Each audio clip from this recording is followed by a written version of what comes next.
Right from verb, অর্থাৎ ভার্বটা কোনটা হবে এবং কোন টেন্সে হবে সেটা আমরা খুব সুন্দরভাবে ইজিলিতে শিখব। সেজন্য আমরা দেখতে পাচ্ছি প্রথমে রয়েছে it is high time go there. It is high time, এটা হচ্ছে একটা ফ্রেজ, এটা অর্থ হচ্ছে উপযুক্ত সময়, যথার্থ সময়, এখনই সময়। যদি কোনো সেন্টেন্সে ইট ইজ হাই টাইম থাকে তবে এর পরে যে ভার্বটা থাকবে সেটাকে ইনফিনিটিভ করতে হবে। কি করতে হবে? Infinitive. It is high time, এর পরে সর্বদাই ইনফিনিটিভ ব্যবহৃত হয়। তাহলে গো এর ইনফিনিটিভ হচ্ছে টু গো।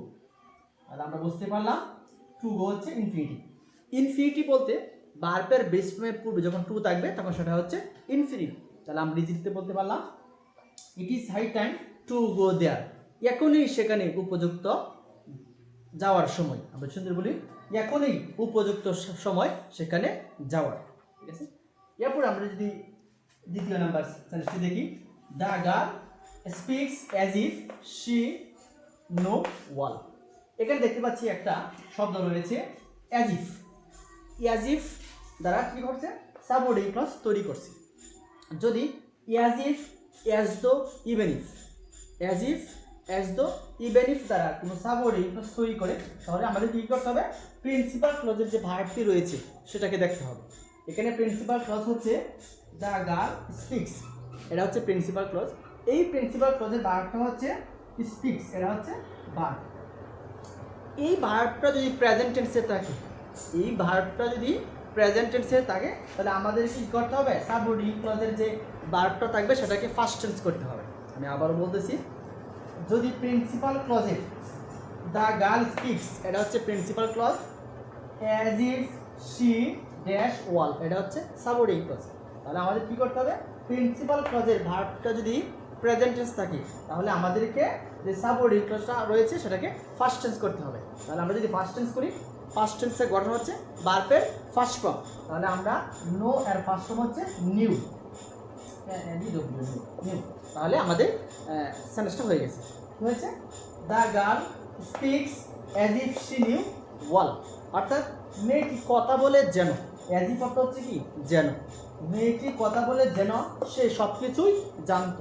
মেয়েটি কথা বলে যেন সে সব কিছুই জানত। তাহলে আমরা 3 নাম্বার সেন্টেন্সে যদি আসি, walk fast lest you miss the train. এখানে লেস্ট ইউ শুড, এটা হচ্ছে সাবঅর্ডিনেট ক্লজ, আর ওয়াক ফাস্ট এটা হচ্ছে প্রিন্সিপাল ক্লজ। যদি প্রিন্সিপাল ক্লজ থাকে এবং সাবঅর্ডিনেট ক্লজটি যদি লেস্ট দ্বারা সূচিত হয়, সাবঅর্ডিনেট ক্লজটি যদি লেস্ট দ্বারা সূচিত হয়, এই লেস্টটা সে নিজেই নেগেটিভ, তাহলে যে সাবঅর্ডিনেট ক্লজটা থাকবে এই সাবঅর্ডিনেট ক্লজের যে ফাইনাইট ভার্বটা অর্থাৎ মিস ফাইনাইট ভার্ব, এই ফাইনাইট ভার্বের সাথে শুড অথবা মাইট যুক্ত থাকবে। তাহলে আমরা যদি দেখি এখানে কি দিতে হবে? একটা তাহলে একটা শুড দিতে হবে, শুড অথবা মাইট।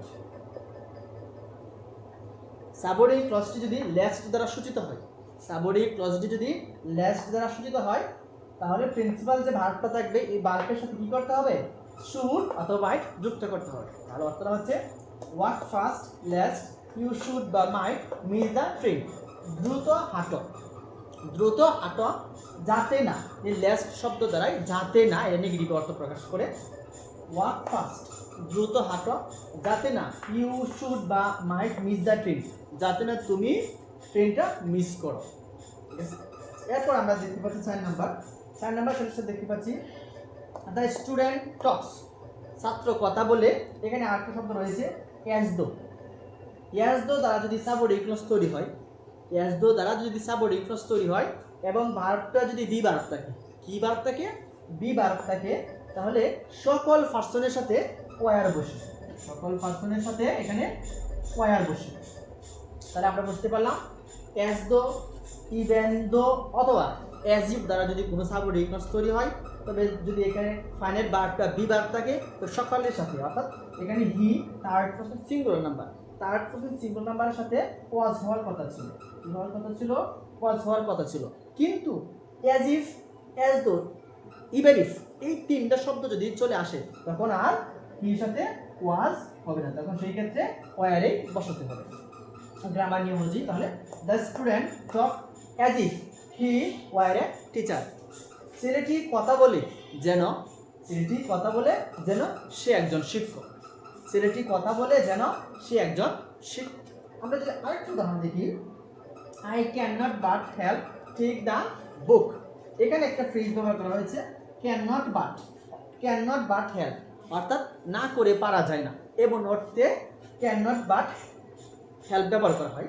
তাহলে আমরা যদি ব্যবহার করি, আর মনে রাখতে হবে ক্যান নট বাট হেল্প যদি আসে, এরপরে যে বারোটা থাকবে এটা কি করতে হবে, আইএনজি যোগ করে দিতে হবে। তাহলে আমরা আইএনজি যোগ করে দিলাম, তাহলে কি হয়ে গেল, I can not but help taking the book. আমি বইটি নেওয়ার জন্য সাহায্য না করে পারি না, এরকম অর্থে ব্যবহার করতে হবে। ঠিক আছে, আশা করি বিষয়টা ক্লিয়ার হয়েছে।